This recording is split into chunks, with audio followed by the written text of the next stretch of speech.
No, these aren't actual police officers. They're students posing as special agents for the IRS, arresting a man who is wanted for tax evasion. Who are you guys? What is this? We're the IRS. You're under arrest. You're going to jail, buddy. Most people don't even know that the IRS has criminal investigators who use their accounting skills and their authority as a special IRS agent to help solve tax crimes. We are the only agency that can work investigations regarding tax evasion and other tax-related offenses.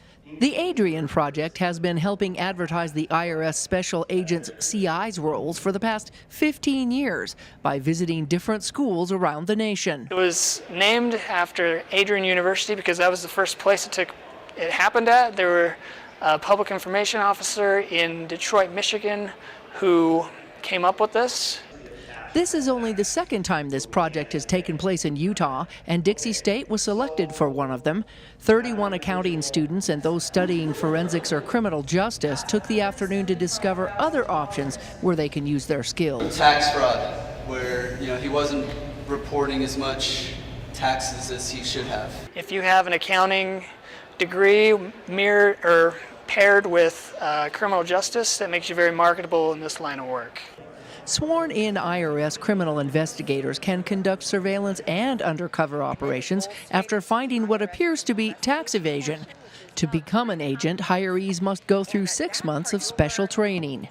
We have regular trainings in firearms, building entry, so it encompasses, it's a mix of being behind the computer, but also being out in the field, doing interviews, doing search warrants, or making arrests. The IRS investigators also work closely with the Department of Justice if they need warrants or seizures of items.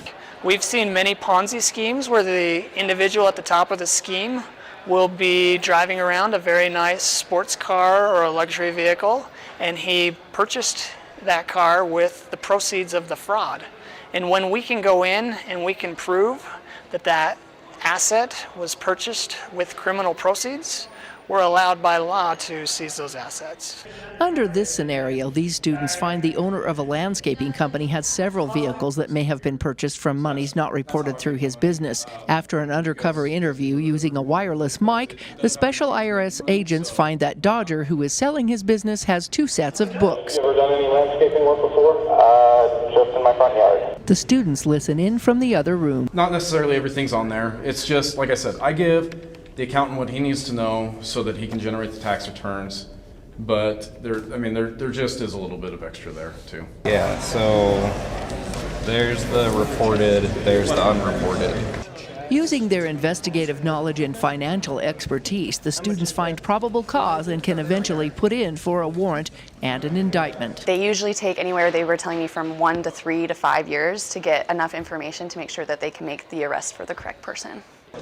During the training, special agents wear protective vests, use handcuffs, toy guns, and radios to communicate with their counterpart agents on the case. My gun, handcuffs. Ammunition, handcuffs, and first aid is generally what everybody wears, and then it just depends on the individual and what else they want to carry. And no tasers. No tasers. That feels weird. How's it feel? Heavy. The students took turns being handcuffed and doing the arresting. Kind of up, is you're going to try to stick it on in the wrist, right here. And you want it on up. If you can hit something hard, just do a nice quick. Okay. So that happens, so that you don't have to mess with. Okay. Does that make sense? Yep. And in the end, they're taught how to use their skills and finally arrest the mock offender. But you want to identify, hey, police, we're here with an arrest warrant. We're going to be taking you to jail today, okay? That's what they want to know, because they're going to start asking questions like I did. Who are you? What are you doing? Why are you putting me in cuffs? What did I do? Many students say it's satisfying to know you've taken down those who have cheated the financial system using taxpayers' dollars. Once you steal money from the government, you're going down. Down. Congress recently appropriated funds, so the IRS is currently looking to hire more special agents or CIs nationwide. We're looking around, starting around $60,000, $70,000, somewhere in there. And then the advancements are you'll move up, 1 level every year for the first few years. So An agent that's been in the field for a long time can top out at around $175,000 a year, as well as benefits and retirement. Just talking with, you can work for 20 years and make a really good pension and retire from then. So the earlier you get in, the earlier you can get out and retire and then start your own business. So I definitely think yes. I think it just depends on which aspect you move into. I'm actually planning to apply for the IRS to be a criminal investigator. It does sound interesting to me. I am very interested in also getting my certified fraud examiner certification. It's not a job where you will get complacent or things will be mundane. You are challenged, and at the same time you are given the resources you need to do your job, and you are trained very well to conduct your job.